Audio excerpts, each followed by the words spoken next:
Okay, how we doing out there, people? This is Smoke Slow for You coming at you with my main man, j.f.k, the save and the hit. Without a doubt, j.f.k saved the world. Without doubt.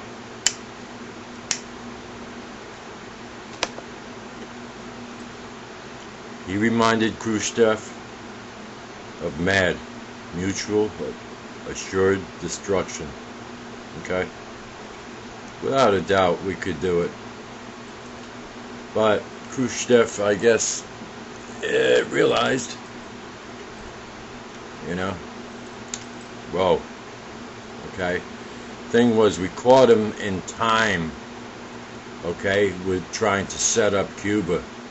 They weren't set up, they weren't enabled, and ready to send the birds flying towards our way, So, I guess Kennedy probably told him too. Well, look, we'll just drop a bomb on Cuba, and that'll be the end of Cuba. You know what I mean?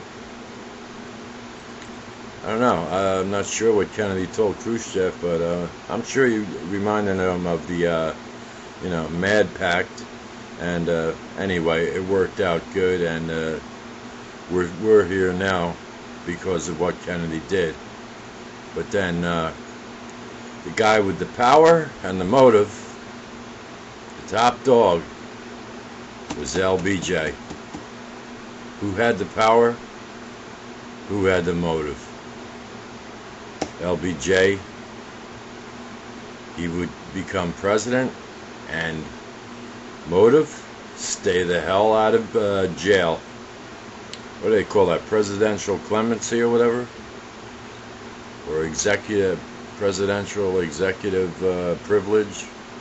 Whatever. And he clipped Bobby's wings. He got him off Falachi's back and the mob. So, good chance the mob was involved. I'm almost positive, I'll say right now, 95% sure that Oswald did not fire no rifle that day. There was one or two, maybe shooters up there, I don't know, in that book building. I know there was 2 rifles. What was that about? Was that because a backup, just in case one didn't work? So, but that would mean you would have to have 2 shooters, because you wouldn't have the time to, this doesn't work, and by the time you get the other rifle to the window, it's already too late. So, there may have been 2 shooters in those windows.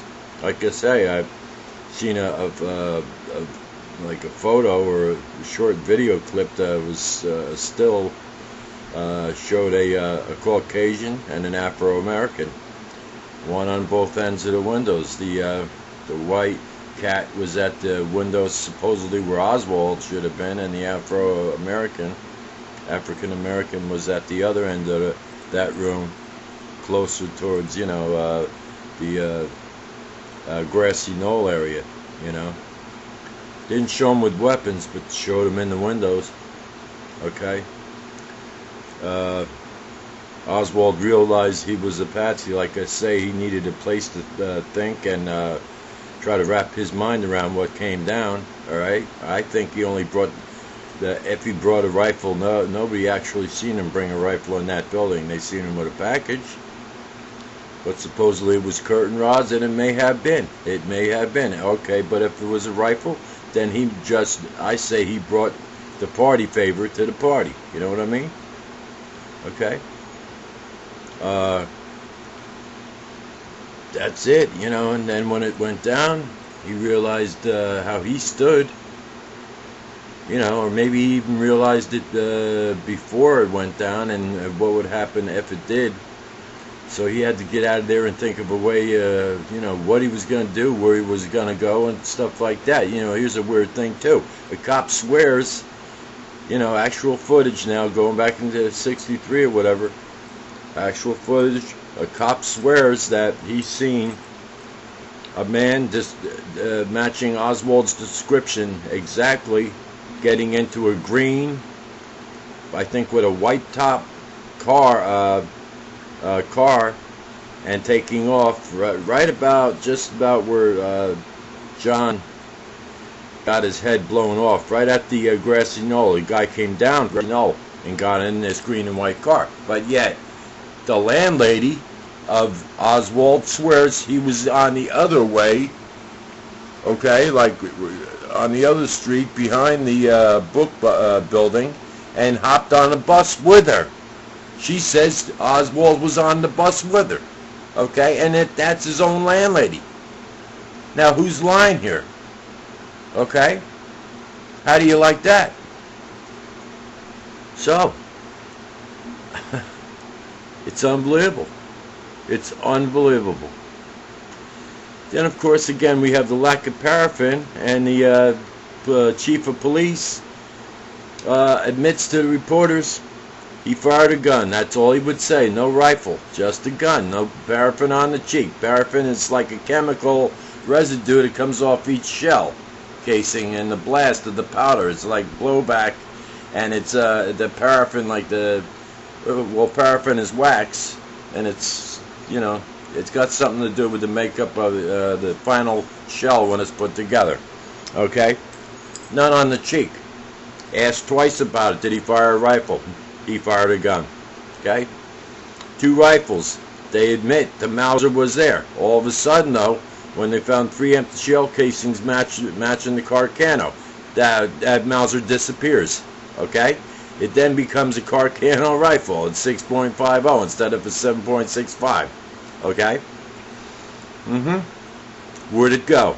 Where'd it go? They show actual footage of the cops finding it. Actual live footage. It's just dynamite seeing these films. Okay. Again, backfire in Dealey Plaza. The vice president's 3 cars back from the president. He's the only one that ducks and covers.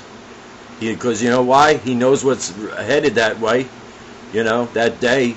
And right after that happens, and they turn on Elm Street, sure enough, what, about 10-15 seconds later, boom, boom, boom, boom.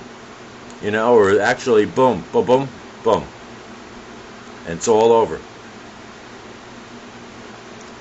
And they actually think more than 4 shots were fired. There was another one that hit a guy and tore his ankle open in the tunnel leading out of Dealey Plaza. He was in the tunnel on the opposite road leading into Dealey Plaza, and it actually hit the curb. They ripped that piece of curb out and replaced it immediately, okay, because it took a chunk out of the curb, and either the bullet fragment or the piece of the curbing hit this guy and tore his ankle open, okay. So there's a bullet that didn't even hit the car president or anything. So not much need to go into that stuff, except you know, Oswald being snagged over a 35-cent fare cheat there. You know, 15 cop cars over 20 cops for a 35-cent fare cheat there. Doesn't work. Doesn't work.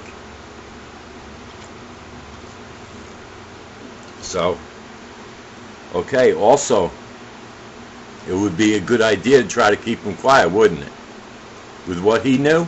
Hell, they had everything to lose. And also, that Jack Ruby was a crazy cat, man. He would want the, you know, publicity of being somebody who shot the supposed, alleged assassin of the President of the United States, wouldn't he? You know, he was a crazy cat. He was definitely out there. And sure enough, he was somehow able to get into that garage, man. No problem. All right. There's another thing, how they supposedly just let him slip right in there.